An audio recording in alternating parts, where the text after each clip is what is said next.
Hello everyone. आज हम अपनी बुक BHDLA 137 जो है हिंदी भाषा संप्रेषण कौशल, आज हम इसका चैप्टर नंबर 11 या इकाई नंबर 11 करेंगे, जिसका नाम है व्यक्तिगत लेखन की भाषा। मतलब जो हम व्यक्तिगत लेखन करते हैं उसकी लैंग्वेज कैसी होनी चाहिए, उसकी भाषा कैसी होनी चाहिए, आज हम उसके बारे में देखेंगे।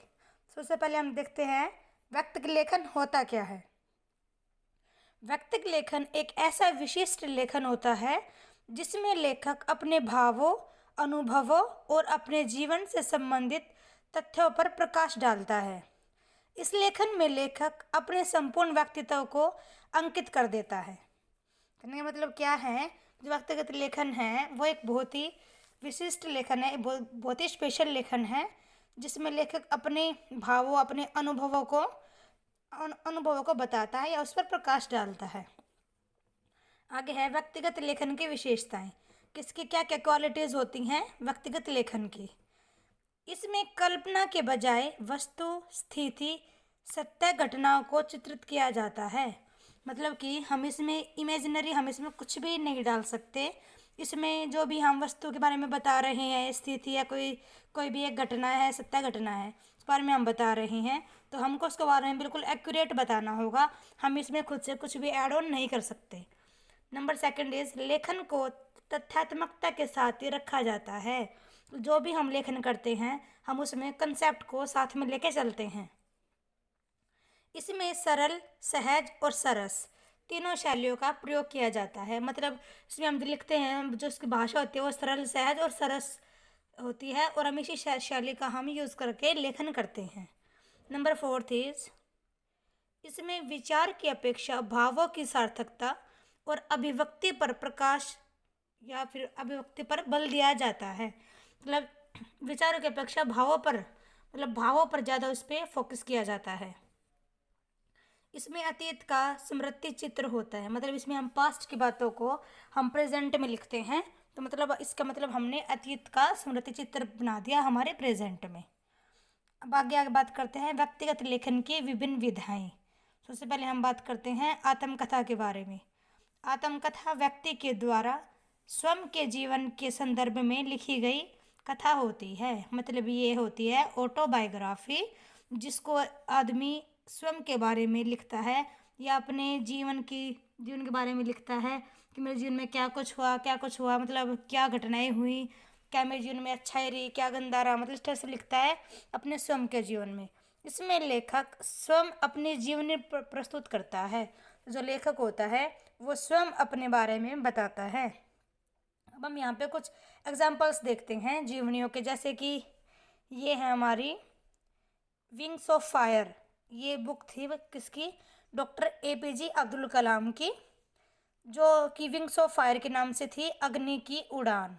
ये एक आत्मकथा है किसकी, APJ अब्दुल कलाम जी की। इसके अलावा हम एक और देखते हैं ऑटोबायोग्राफी। ये देखिए, the story of my experiments with truth. मतलब ये जो है ये एक आत्मकथा है जो कि महात्मा गांधी जी ने लिखी है। ये एक ऑटोबायोग्राफी है महात्मा गांधी जी की, the story of my experience with truth. ये उनकी इस बायोग्राफी का नाम है। आगे हम देखते हैं आत्मकथा की भाषा, कि जब आत्मकथा हम लिखते हैं तो उसकी भाषा कैसे होनी चाहिए। वर्णनात्मक होनी चाहिए, हास्य व्यंग शैली का उपयोग करना चाहिए, सरल, सहज, सरस तीनों शैलियों का हम यूज़ करेंगे, और सृजनात्मक भाषा का प्रयोग करेंगे। मतलब आत्मकथा लिखते टाइम हमको इन बातों का ध्यान रखना चाहिए, वर्णनात्मक, हास्य व्यंग शैली, सरल, सहज, सरस और सृजनात्मक भाषा का हमको प्रयोग करना चाहिए।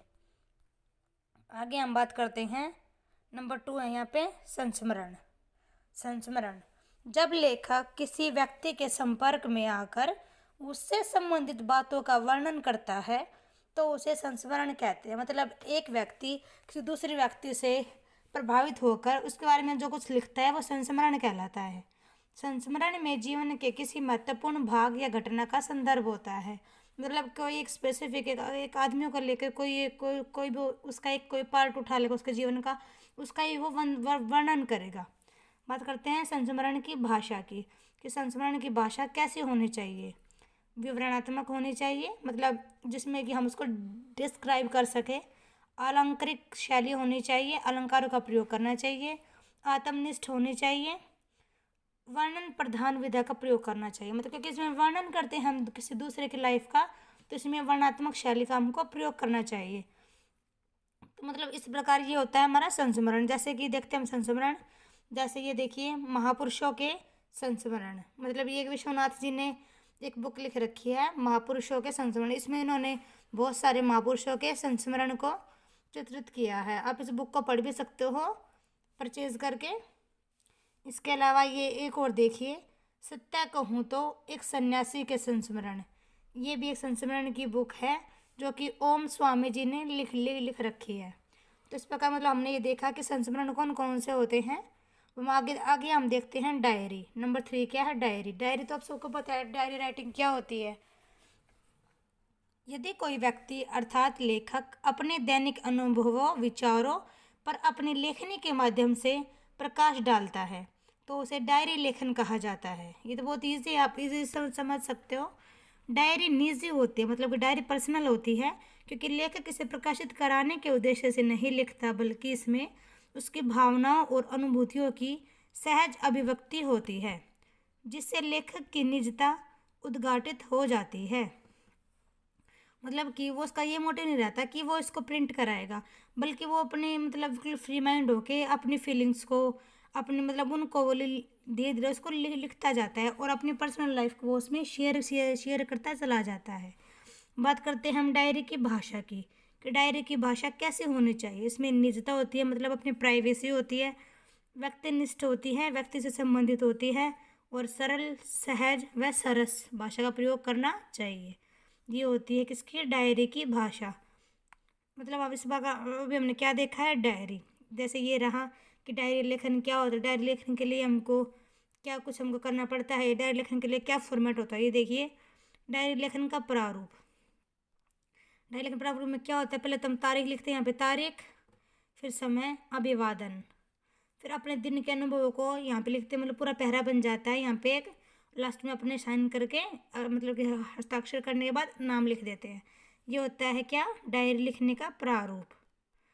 मतलब इस प्रकार आपने देखा कि डायरी लेखन क्या होता है और डायरी लेखन का प्रारूप क्या होता है। ये होता है डायरी लेखन का प्रारूप। हम आगे देखते हैं, इसमें लास्ट टॉपिक है हमारा, 4 टॉपिक जो है वो है यात्रा वृत्तांत।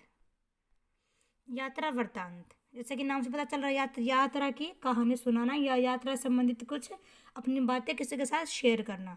जब कोई लेखक किसी स्थान की यात्रा करता है, उसके बारे में लिखता है, तो वही यात्रा वृत्तांत कहा जाता है।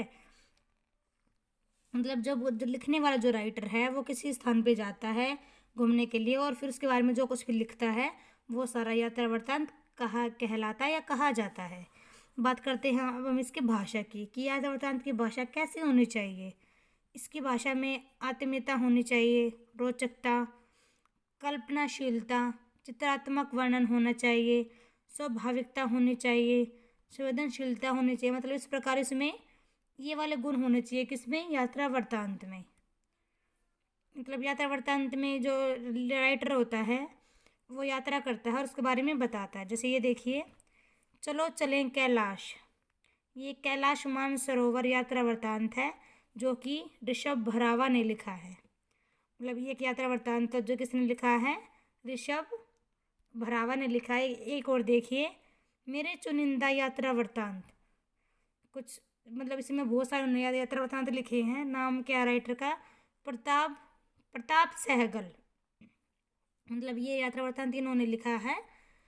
मतलब इस प्रकार हमारा ये चैप्टर पूरा हो जाता है। ये था हमारा चैप्टर नंबर 11, जिसमें हमने देखा व्यक्तिगत लेखन की भाषा क्या होती है, व्यक्तिगत लेखन क्या होता है और व्यक्तिगत लेखन की विशेषताएं कौन कौन सी होती हैं। उसके बाद हमने देखा व्यक्तिगत लेखन की विभिन्न विधाएं, किसके कौन कौन से रूप होते हैं, क्या क्या इसके टाइप होते हैं। जिसके अंतर्गत हमने सबसे पहले देखा आत्मकथा क्या होती है। उसके बाद हमने यहाँ पे आत्मकथा के हमने यहाँ पे एग्जाम्पल्स देखे थे, जैसे कि ये थी महात्मा गांधी जी की। उसके बाद हमने जाना आत्मकथा की भाषा कैसे होनी चाहिए, फिर हमने ये देखा था। उसके बाद हमारा सेकंड टॉपिक स्टार्ट हुआ था संस्मरण, जिसके अंतर्गत हमने जाना संस्मरण संस्मरण क्या होता है, उसकी भाषा क्या होती है। उसके बाद हमने संस्मरण के हमने कुछ ऐसी बुक दिखाई थी मैंने आपको, जो कि विश्वनाथ जी ने लिखी है। उसके बाद हमने एक बुक और देखी थी, जो ये ओम स्वामी जी ने लिखी थी, सत्य कहूँ तो एक सन्यासी के संस्मरण। ये हमने एक बुक की पिक्चर मैंने आपको दिखाई थी। उसके बाद हमने देखा था डायरी लेखन क्या होता है, डायरी क्या होता है, डायरी लेखन को हम कैसे लिखते हैं। फिर हमने देखा था कि डायरी लेखन की भाषा क्या होनी चाहिए। फिर मैंने आपको डायरी के संबंधित मैंने आपको 2 स्लाइड दिखाई थी, एक तो ये वाली और एक इसका प्रारूप मैंने आपको दिखाया था कि डायरी लेखन का प्रारूप कैसा होना चाहिए। उसके बाद हमने लास्ट टॉपिक किया था इसमें यात्रा वृत्तांत। ये यात्रा वृत्तांत क्या होता है और उसकी भाषा क्या होती है, ये हमने जाना था यहाँ पे। उसके बाद मैंने आपको 2 पिक्चर्स दिखाई थी, एक ये वाली कि ये था मेरा चुनिंदा यात्रा वृत्तांत, किसने लिखी है, प्रताप सहगल जी ने लिखी है। और जो सेकंड है ये है चलो चले कैलाश, ये कैलाश मानसरोवर यात्रा का वृत्तांत है, जो कि ऋषभ भरावा जी ने लिखा है। तो मतलब इस प्रकार हमारा जो ये चैप्टर था, चैप्टर नंबर 11 कंप्लीट हो जाता है। Thank you everyone.